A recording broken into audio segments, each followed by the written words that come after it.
நான் அப்போ சொன்னது கட்சிக்குள்ளேயும் சொன்னது இதே தான் இப்பவும் நான் சொல்றேன். ராகுல் காந்தி அவர்களையும் திரு விஜய் அவர்களையும் ஒரு மேடையில் ஏற்றி வச்சிருந்தா தமிழ்நாடு முழுக்க ஸ்வீப். நாங்க கரூர் சம்பவத்திலேருந்து படம்லேருந்து கேம்பெயின் செய்ய விடாம இதுவும் அதெல்லாம் மீறி இவ்வளோ பெரிய ஒரு மாபெரும் வெற்றி. முதலமைச்சர், துணை முதலமைச்சர், அப்புறம் அந்த அவர் பேர் என்னப்பா, ராஜாவா, எல்லாரும் என்ன தெரியுது, 50 ஆண்டு வரலாற்றில் திமுக ஆட்சியில் இருந்த போது வெற்றி பெற்றதே கிடையாது. ரீஎலெக்ஷன் ஜெயிச்சதே கிடையாது. அவங்க வரலாற்றிலே இல்லாது. அதனால கூட்டணி அமையறதுக்கான வாய்ப்புகள் இருக்கு அப்படின்னு எடுத்துக்கலாமா? enemy of an enemy is a friend அப்படின்னுவாங்க இங்கிலீஷ்ல. இயற்கையின் தூய்மை, இல்லத்தரசிகளின் நம்பிக்கை. கயல் ஆக்ரோ ஃபுட்ஸ் தரமான மளிகை பொருட்களுக்கு இப்போதே ஆர்டர் செய்யுங்கள். விகடன் நேயர்களுக்கு வணக்கம். இன்றைய சிறப்பு நேர்காணல காங்கிரஸ் கட்சியின் டேட்டா பிரிவு தலைவர் திரு பிரவீன் சக்கரவர்த்தி அவர்கள் சந்திக்க இருக்கோம். சார் வணக்கம். வணக்கம். எப்படி இருக்கீங்க சார்? பரவாயில்ல, இன்னும் நல்லா இருந்திருக்கலாம். தேர்தல் முடிவுகள், நீங்க ஏற்கனவே முதல் முறையா விகடனுக்கு ஒரு நேர்காணல் கொடுத்துருந்தீங்க. நான் தான் அதை கேட்டிருந்தேன். விஜய்க்கு மிகப்பெரிய அளவில் ஆதரவு இருக்கு. அந்த சமயத்தில் என்னன்னா, விஜய்க்கு கூடுற கூட்டம் ஓட்டா மாறாது அப்படின்ற ஒரு ஸ்டேட்மெண்ட் எல்லாரும் சொல்லிக்கிட்டு இருந்தக்கூடிய ஒரு சூழல். அப்போதான் அந்த நேர்காணல் நடந்துச்சு. ஆனால் நீங்கள் மட்டும் ஒரு மாற்று கருத்தை முன் வச்சுருந்தீங்க. கண்டிப்பாக விஜய் அவர்களுக்கான கூட்டம் ஓட்டா மாறும், வெறும் கூட்டம், சினிமா டிக்கெட் விற்க வரல அப்படின்ற மாதிரியான ஒரு ஸ்டேட்மெண்ட்லாம் சொல்லியிருந்தீங்க. அதை தொடர்ந்து நீங்கள் நேரடியாக விஜயெல்லாம் சந்திச்சதா தகவல் வந்துச்சு. காங்கிரஸ் தாவேகா கூட்டணி அமையும் அப்படின்ற ஒரு பேச்சுக்கள்லாம் எழுந்தது. ஸோ அது எதுவுமே நடக்கலை. இப்படியான சூழலில் நீங்கள் சொன்ன அந்த ப்ரொடிக்ஷன், தாவேகா பெரிய அளவில் நம்பர்ஸ் பார்க்க முடியுது. தேர்தல் முடிவுகள் வந்துக்கிட்டே இருக்கு. கிட்டத்தட்ட 104 தொகுதிகளில் தாவேகா லீடிங்கில் இருக்காங்க. திமுக கூட்டணி வெறும் 73 அப்படின்ற ஒரு நம்பரில் தான் இருக்குது. அதுவும் ஃப்ளக்சுவேஷன் ஆகக்கூடிய ரொம்ப ரொம்ப கம்மியான டிஃப்ரென்ஸ் தான். ஸோ அதை பற்றின உங்களுடைய பார்வை என்ன? அதாவது இப்போ இது என்ன மாதிரி நேரம்னா, எங்களுக்கு நான் அப்போவே சொன்னேனே அதை மாதிரி நடக்குதேன்ற ஒரு இது கிடையாது. அதில் பெருமைப்படம் ஒன்றும் இல்லை. பெருமைப்படம் ஒன்றும் இல்லை, மகிழ்ச்சி அடையும் ஒன்றும் கிடையாது. இது ஏன்னா இது என்னை பற்றி கிடையாது. காங்கிரஸ் கட்சி பற்றி, தமிழ்நாடு காங்கிரஸ் கட்சியின் தொண்டர்களை பற்றி, காங்கிரஸ் கட்சியின் எதிர்காலத்தை பற்றி, காங்கிரஸின் பலத்தை பற்றி. ஆகையால் இப்போ நான் பார்க்குறது எப்படின்னா, அந்த புண்ணில் காரம் போட்ட மாதிரி தான் இந்த சமயம். ஏன்னா நாங்கள் இந்த ஒரு இவ்வளோ மிகப்பெரிய வாய்ப்பை இழந்துட்டோமே. என்ன வாய்ப்பு? காங்கிரஸ் கட்சியை பலப்படுத்துவதற்கு. 50 ஆண்டுகளுக்கு அப்புறம் காங்கிரஸ் கட்சி ஒன்றும் இல்லை. நான் அப்போ சொன்னது கட்சிக்குள்ளேயும் சொன்னது இதே தான் இப்பவும் நான் சொல்கிறேன். ராகுல் காந்தி அவர்களையும் திரு விஜய் அவர்களையும் ஒரு மேடையில் ஏற்றி வச்சிருந்தா தமிழ்நாடு முழுக்க ஸ்வீப். நாங்கள் கிட்டத்தட்ட 2/3 மெஜாரிட்டி வாங்கியிருக்கோம். அதுதான் இப்பவும் நான் சொல்கிறேன், இது நம்புகிறேன். இதை செய்யாமல் விட்டோம்ன்ற ஒரு வருத்தம். ஆமாம், திரு விஜய் அவர்களின் வெற்றிக்கு நான் நிச்சயமாக பாராட்டு தெரிவிக்க விரும்புகிறேன். அது ஒரு மிகப்பெரிய வெற்றி. அதாவது ஒரு புது கட்சி 35 கட்சிகளுக்கு எதிராக தனிப்பட்ட முறையில் நின்று அவ்வளவு நிபந்தனைகள் அவங்க மேலே, கரூர் சம்பவத்திலேருந்து படம்லேருந்து கேம்பெயின் செய்ய விடாம இதுவும் அதெல்லாம் மீறி இவ்வளோ பெரிய ஒரு மாபெரும் வெற்றி. என்டிஆர் ஆந்திர பிரதேஷ் வெற்றியோட தான் கம்பேர் பண்ண முடியும். எம்ஜிஆர் கூட கிடையாது. அதான் எம்ஜிஆரை விட அதிகமான ஒரு வெற்றி தான் அப்படின்னு நிச்சயமா. ஸோ இது ஏன் இப்போ நான் அதான் 2 கேள்வி கேட்குறேன்.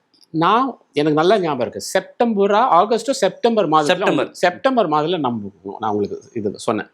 அப்போ நான் 2 கருத்து வச்சேன். நான் பார்த்த வரைக்கும், நான் டேட்டா எடுத்த வரைக்கும் எனக்கு ரொம்ப நல்ல தெளிவாக தெரியுது என்னன்னா, இளைஞர்கள் மத்தியில், 40 வயது கீழே இருக்கிறவங்க மத்தியில் கிட்டத்தட்ட 80%, 85% எங்களுக்கு மாற்றம் வேண்டும், ஒரு புது அரசியலுக்கு வாய்ப்பு கொடுக்க வேண்டும். ஆனால் அந்த சமயத்தில் நீங்கள் இந்த பெர்சன்டேஜ்லாம் சொல்லலை, பட் ஆனால் ஒரு பெரிய வாக்கு வாங்குவார் அப்படின்னு சொன்னீங்க. ஏன்னா நான் பர்சன்டேஜ் சொல்லியிருந்தா அது ஒரு பெரிய கூட்டணிக்குள்ளே இருக்கீங்களே, இப்படி பர்சன்டேஜ் சொல்லலாமா, இது பண்ணலாமா, அதெல்லாம் வேற ஒரு பிரச்சனையாக இருக்கும். ஆனால் இது ரொம்ப தெளிவாக அப்போவே தெரிஞ்சிச்சு. இன்டர்னலா நீங்க டிஸ்கஸ் பண்ணீங்களா? உங்க பார்ட்டிக்குள்ள வந்து இவ்வளவு ஆதரவு இருக்கு, 85% வந்து மாற்றத்தை விரும்புறாங்க, அதெல்லாம் வந்து டிஸ்கஸ் பண்ணீங்களா? சந்தேகமே இல்லை, ம். அதெல்லாம் ரிப்போர்ட்டே இருக்கு. ம். ஸோ நான் எப்பவுமே இது பாருங்க, என்னோட அட்வான்டேஜ் என்ன, நான் வந்து திமுக சார்ந்த ஒரு எம்பியோ எம்எல்ஏவோ கிடையாது, எனக்கு வந்து பயஸ் கிடையாது, எதிரியும் ஒன்றும் கிடையாது. நான் டேட்டா மூலமாக பார்க்கறது தான். நான் தமிழ்நாட்டை சேர்ந்தவன். ஸோ அதனால கொஞ்சம் இங்கே லோக்கல் கிரவுண்டில் எனக்கு ரொம்ப தெளிவாக அப்போ தெரிஞ்சுச்சு. ஆனால் இவ்வளோ பெரிய இது வெற்றி அடுத்த வருமா? கேள்வி அதுதான். இவ்வளவு வெற்றி வரும்னு நீங்க எதிர்பார்த்தீங்களா? அதெல்லாம் தெரியாது, அது நிச்சயமா எதிர்பார்க்கல. ஒரு ஆதரவு இருக்கு, சப்போர்ட் இருக்குன்றது ரொம்ப நல்லா தெளிவா தெரிஞ்சது. அதான் 2 விஷயம் நான் சொன்னது. உங்களுக்கு தெரியும், 50 ஆண்டு வரலாற்றில் திமுக ஆட்சியில் இருந்தபோது வெற்றி பெற்றதே கிடையாது, கண்டினியூவா வின் பண்ணது கிடையாது, ரீஎலெக்ஷன் ஜெயிச்சதே கிடையாது. அவங்க வரலாற்றிலே இல்லாது. அதுக்கு காரணம் இருக்கு.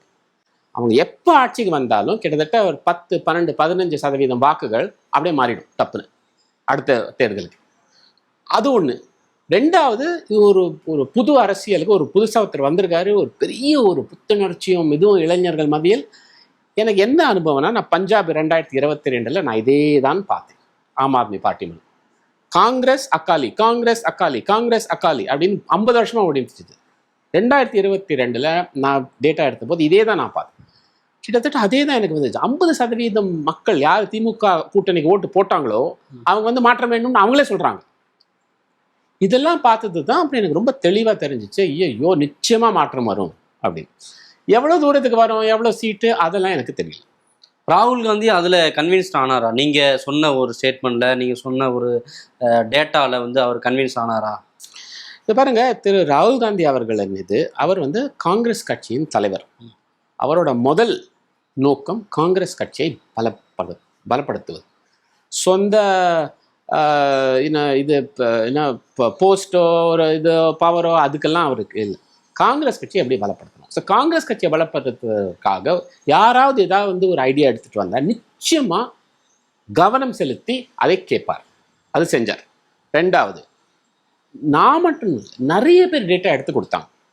உள்ளுக்குள்ள எல்லாமே இதுதான் சொல்லிச்சு, இந்த மாதிரி ஒரு மாற்றம். அவரும் தாவேகா கூட்டணியை தான் விரும்பினாரா? காங்கிரஸ் கட்சியை பலப்படுத்த விரும்பினார்.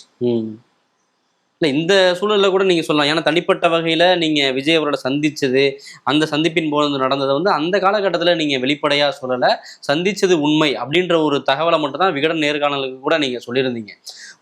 ஸோ அந்த சமயத்தில் என்ன நடந்தது, விஜய் அவர்களுடைய பேச்சுவார்த்தை என்ன நடந்தது, ராகுல் காந்தியோட மனநிலை என்னவாதுன்னு இந்த தருணத்திலேயாவது சொல்ல முடியுமா? சரி, அது வந்து நடந்து முடிஞ்ச இது விஷயம். ஆனால் ஒன்று தான் திருப்பி சொல்லுவேன். அந்த சந்திப்பு அது ஒரு சந்திப்பு மட்டும் இல்லை, பல முறை சந்தித்தோம். சந்தித்தேன் இல்லை, சந்தித்தோம். ஓகே, குழுவா சந்திச்சிங்க.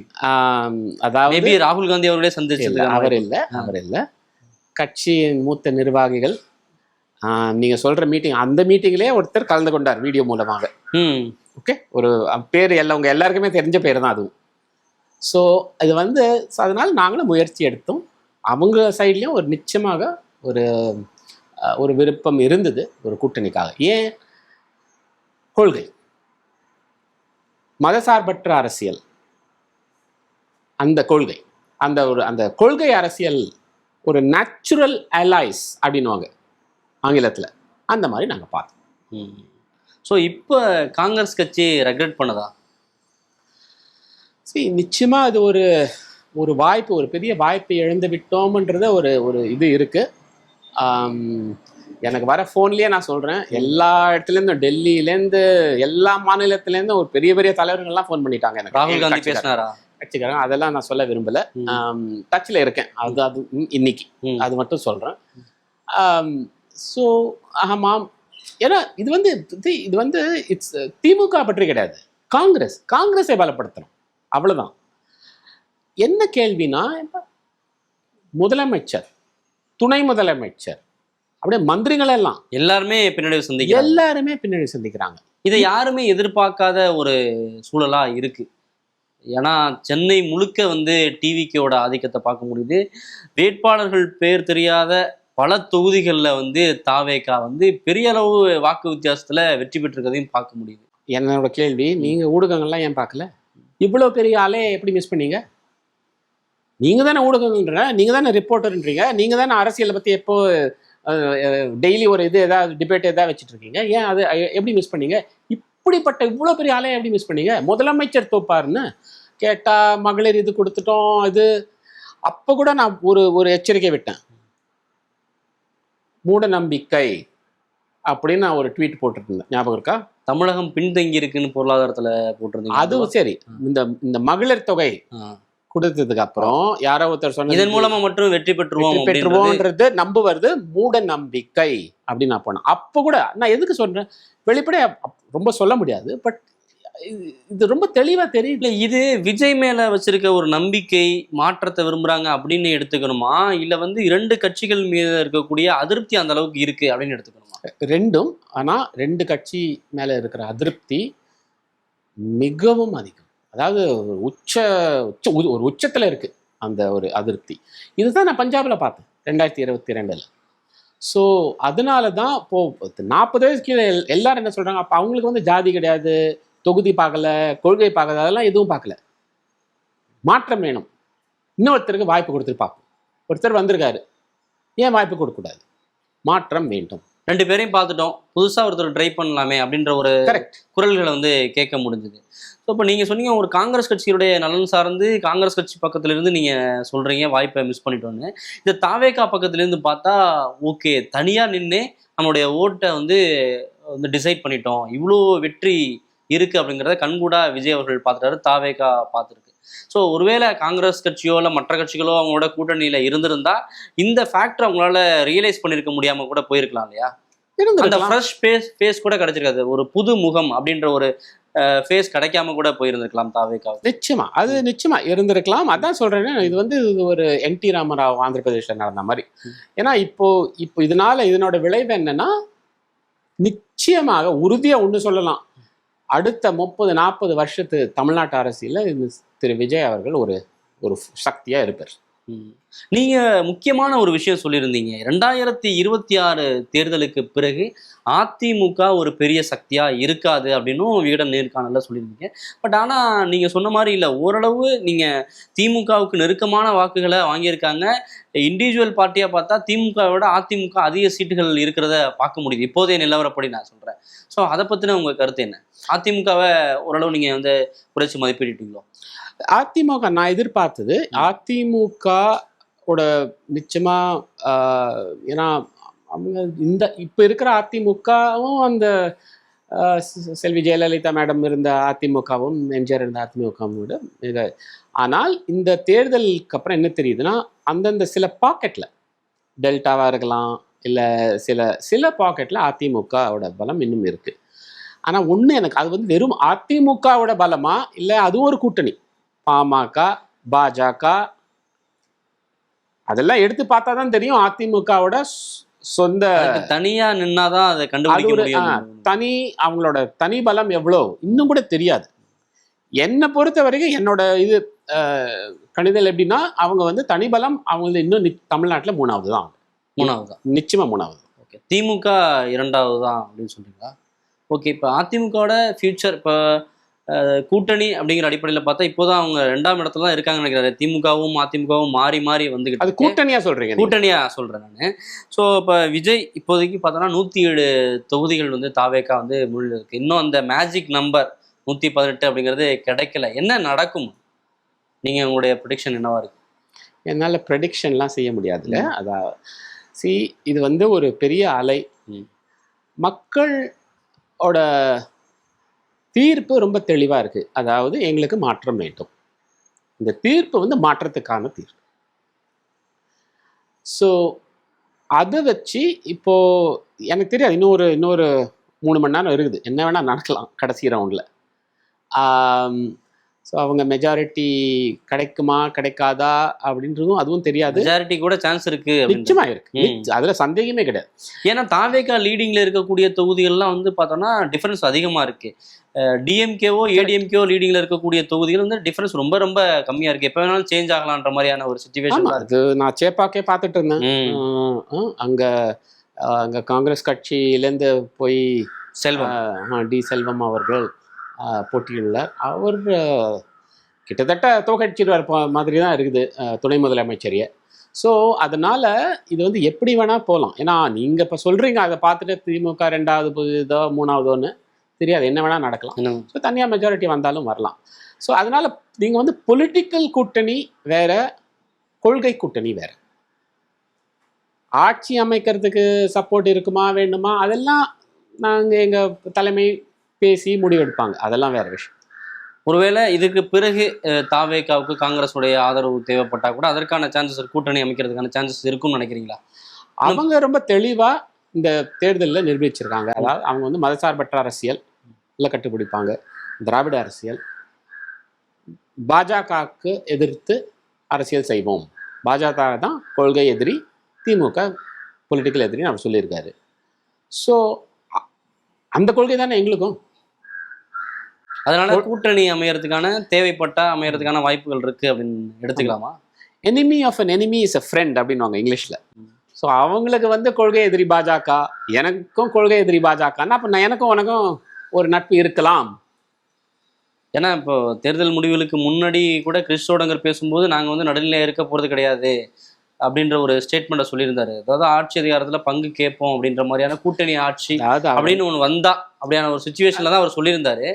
அவர் என்ன சொன்னாரு பாருங்க, ஒரு ஒரு ஒரு அரசியல் கட்சினா ஒன்று கூட்டணியில் ஆட்சியில் இருப்பீங்க, இல்லை எதிர்கட்சியாக செயல்படுவீங்க. இது என்ன ரெண்டும் இல்லை இதுவும் இல்லை, நடுவில் எப்படி மாட்டிட்டு இருக்கீங்க? அது எப்படி இனிமேல் நாங்கள் அது நடக்காது தமிழ்நாட்டில் அப்படின்னு கரெக்ட் தானே அது. விஜய் அவர்கள்ட்ட பேசுனீங்க, நிறைய தலைவர்கள்ட்ட பேசினதா சொன்னீங்க. விஜய் அவர்கள்ட்ட பேசுனீங்களா? இப்போ இல்லை, இன்னைக்கு பேசல. இப்போ நீங்கள் என்டிஆருடைய ரெஃபரன்ஸை வந்து சொல்லியிருந்தீங்க. இப்போ விஜய் அவருடைய வெற்றிக்கு என்ன காரணமாக இருக்கும்? நீங்கள் இவ்வளோ குறுகிய காலகட்டத்தில் பெரிய அளவில் வந்து பிரச்சாரம் செய்யலை, பல இடங்களுக்கு போகவே இல்லை, ஆனாலும் இவ்வளோ பெரிய வெற்றி எப்படி சாத்தியப்பட்டது அப்படின்னு நீங்கள் நினைக்கிறீங்க? அதான் அது பாருங்க, நீங்கள் என்ன தெரியுமா பிரச்சனை? இதை நீங்கள் எல்லாருமே ரொம்ப ஒரு ட்ரெடிஷ்னல் இதில் பார்க்குறீங்க. இதெல்லாம் அதாவது கட்டமைப்பு இல்லை, வேட்பாளர்கள் இல்லை, அப்புறம் காசு, அதை பற்றி பேசவே இல்லையா? அதுதானே நிறைய ரெண்டு கட்சிகளுமே நிறைய காசு இறக்குவாங்க அப்படி இப்படின்னு. அப்புறம் இது வேட்பாளர் இல்லை, இது இல்லை அப்படின்னா பூத்தில் வேலை செய்ய ஆள் இல்லை. அதெல்லாம் ரொம்ப ட்ரெடிஷ்னல். இது இளைஞர்கள் இன்னொன்னு கூட சொன்னாங்க, சிட்டில தான் வந்து டிவிக்கு பெரிய செல்வாக்கு இருக்கு, கிராமப்புறங்கள்ல இருக்காது. எங்க கட்சிக்குள்ளேயே அதெல்லாம் தானே சொல்லிட்டு இருந்தாங்க. சில மூத்தவர்கள் முதியோர்கள் எல்லாம் இந்த மாதிரி எல்லாம் ரசிகர்கள் தான், வாக்காமரா அது இதாது ஒன்று ரொம்ப தெளிவா தெரியுது. அதாவது இப்போ இது தமிழ்நாட்டில் இருக்கு இப்போ, ஆனா இதுதான் நேபாள்லையும் பார்த்தோம், இதுலேயும் பங்களாதேஷ்லேயும் பார்த்தோம், ஸ்ரீலங்காலையும் பார்த்தோம். அந்த இளைஞர்கள் ஜென்சியாக இருக்கலாம், 40 வயசு கீழே இருக்கிறவங்களுக்கெல்லாம் அவங்க ரொம்ப தெளிவாக இருக்காங்க. எங்களுக்கு இந்த இந்த இந்த அரசியல் சூழ்நிலை மாற வேண்டும், ஒரு புது இது வர வேண்டும். அது புதுசு நல்லதாக இருக்குமா கெட்டதாக இருக்குமான்னு தெரியாது, ஆனால் ஒரு வாய்ப்பு கொடுக்க வேண்டும். அவ்வளவுதான் நடந்தது. எனக்கு ஒரு வாய்ப்பு கொடுங்க அப்படின்னு விஜய் கேட்டது இங்க எடுபட்டிருக்கு அப்படின்னு பார்க்கணும். நிச்சயமா. அண்ட் இது வந்து தமிழ்நாட்டில் மட்டும் இல்லை, அதை தான் நான் சொன்னேன். நான் பஞ்சாப்ல பார்த்தேன் இதை. நான் 2022 இதே தான் நான் பார்த்தேன் பஞ்சாப்ல. ஸோ ஆகையால் இது வந்து இது ஒரு பெரிய பாடம் எல்லாருக்குமே, எல்லா கட்சிகளுக்கும், எஸ்பெஷலி எங்களை மாதிரி கட்சி, ஒரு 140 வருஷ கட்சி. பல தொகுதிகளில் வந்து திமுக வெற்றி பெற்றிருக்கிறதான சூழல் இருக்கு. இன்னொரு பக்கம் அதிமுகவும் பல தொகுதிகளில் முன்னணியில் இருக்காங்க. ஆனால் அமைச்சர்கள், முக்கிய பிரமுகர்கள் இருக்கக்கூடிய தொகுதி எல்லாத்துலேயுமே வந்து பின்னடைவு சந்திச்சிருக்காங்க. இது என்ன அறிகுறி? பண அரசியலுக்கு வேலை இல்லை இனிமேலேருந்து தமிழ்நாட்டில். அது ஒரு பெரிய பாடம். துரைமுருகன் பின்தங்கி இருக்காரு, நேரு கிட்டத்தட்ட பின்தங்கியே இருந்தாரு, இப்போ கடைசியில் வெற்றி பெற்றிருக்காரு. 4000 வாக்கு இருக்கலாம். முதலமைச்சர், துணை முதலமைச்சர், அப்புறம் அந்த அவர் பேர் என்னப்பா, ராஜாவா, யார் அந்த இண்டஸ்ட்ரி இவரு? ஆமாம், டிஆர் பாலு பை, டிஆர்பி ராஜா, மன்னார்குடியில். எல்லாரும் என்ன தெரியுது? இதுதான் இதுக்கு முன்னாடி என்ன சொன்னாங்க? பணம், இது அது எல்லாத்தையும் பண்ணலாம், இறக்கிடலாம், செஞ்சிடலாம். அதெல்லாம் வேலைக்கு ஆகாது. இல்லை, திமுக ரொம்ப ஸ்ட்ராங்காக நம்பினது இந்த மக்கள் நலத்திட்டங்கள் வந்து மகளிர் உரிமை தொகை, விடியல் பயணம், நான் முதல்வன் திட்டம்னு நிறைய விஷயங்களை முன் வச்சாங்க. அதை தவிர பார்த்தோன்னா அந்த மகளிர் உரிமை தொகையை கூட கூடுதலாக முன்கூட்டியே கொடுத்தாங்க. 5000 ரூபாய், கோடை காலத்துக்கு ஒரு 2000 ரூபான்னு சேர்த்து அதெல்லாம் கூட. அந்த ஃபேக்டரி எதுவுமே இங்கே எடுபடலையா? அதுதான் நான் அப்பவே அன்னைக்கே சொல்லுவேன், மூட நம்பிக்கைன்னு. அது எடுபடும், அது ஏமாத்திடலாம் மக்களை அப்படின்னு நினைச்சா அது மூட நம்பிக்கை. மக்கள் விரும்புவது ஒரு புது மாதிரி ஒரு அரசியல். எப்படின்னா அவர் திரு விஜய் அவர்களின் பேச்சிலேருந்து அவர் போட்ட ஆடையிலேருந்து எல்லாமே வித்தியாசமா இருந்துச்சு.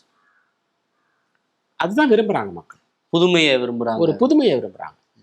ஸோ அது வந்து அது முக்கியம். இது ஒரு பெரிய முக்கியமான பாடம் எல்லா கட்சிக்கும். இப்போ இதுல இருந்து திராவிட கட்சிகளுடைய நிலை என்னவா இருக்கும் அப்படின்னு நினைக்கிறீங்க? ஏன்னா இன்னும் ஒரு 10-20 வருடங்களுக்கு தமிழகத்தினுடைய அரசியலை தீர்மானிக்க போறது விஜய் தான் அப்படின்னு நீங்க சொல்லியிருக்கீங்க. ஸோ அப்போ திராவிட கட்சிகளுடைய நிலை எதிர்காலம் என்னவா இருக்கும் அப்படின்னு நீங்க நினைக்கிறீங்க? இல்ல திராவிட கொள்கைக்கு நிச்சயமாக தமிழ்நாட்டில் எப்பவும் ஒரு இடம் உண்டு. ஏன்னா கிட்டத்தட்ட விஜயும் அதே கொள்கையை தான் முன்னிறுத்துறாரு. ஆனா வித்தியாசம் இருக்கு.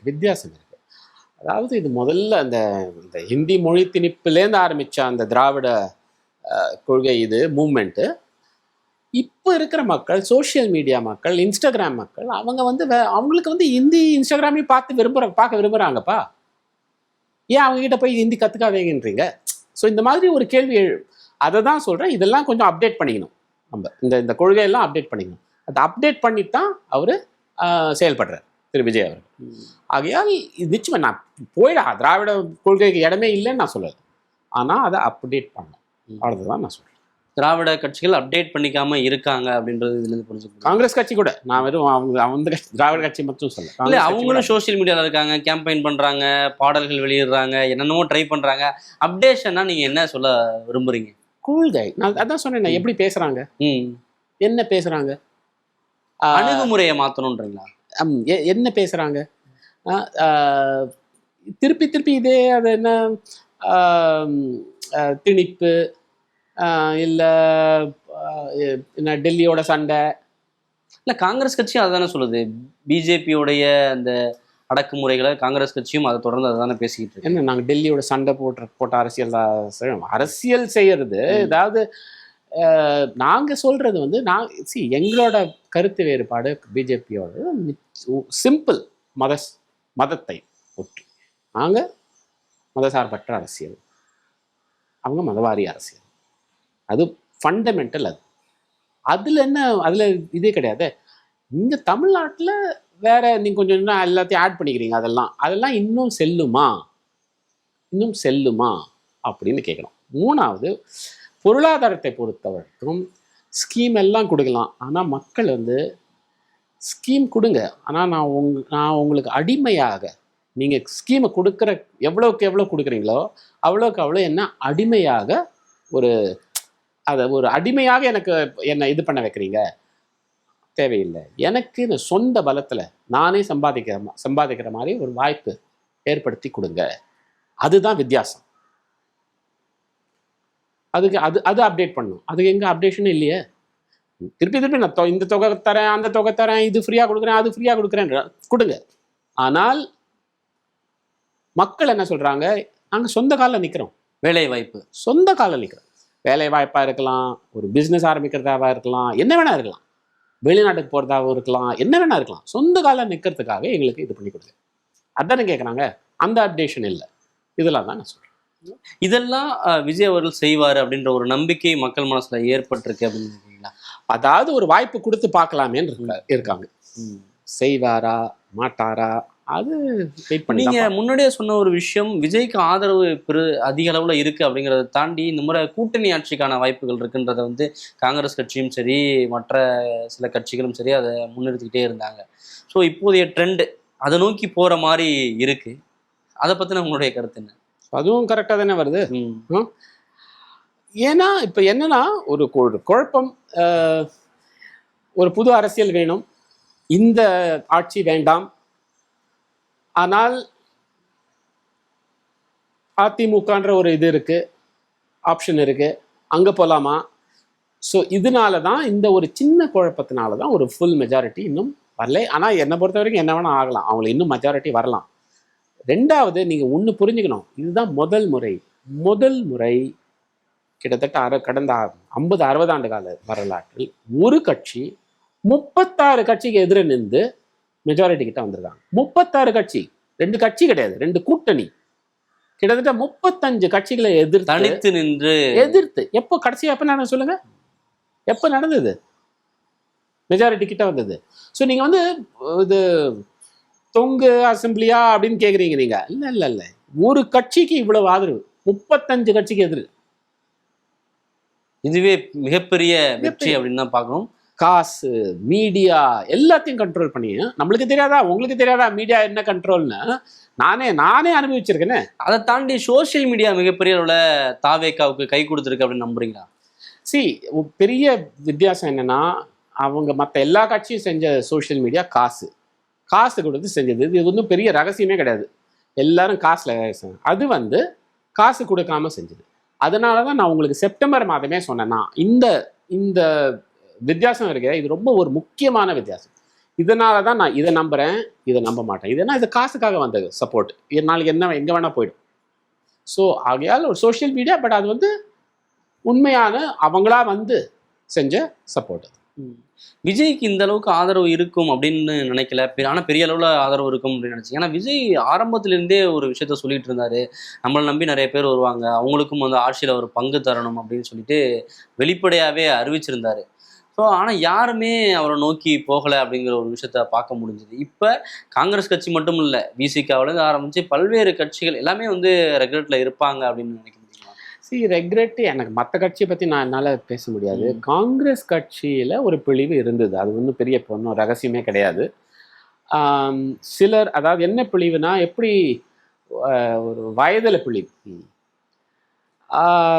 சில மூத்த தலைவர்கள் எல்லாத்தையும் அனுபவிச்சுட்டு, தங்கள் குடும்பத்தினரும் அனுபவிச்சுட்டு, இதுக்கு மாற்றம் அப்படின்னு அவங்க போயிட்டு இருந்தாங்க.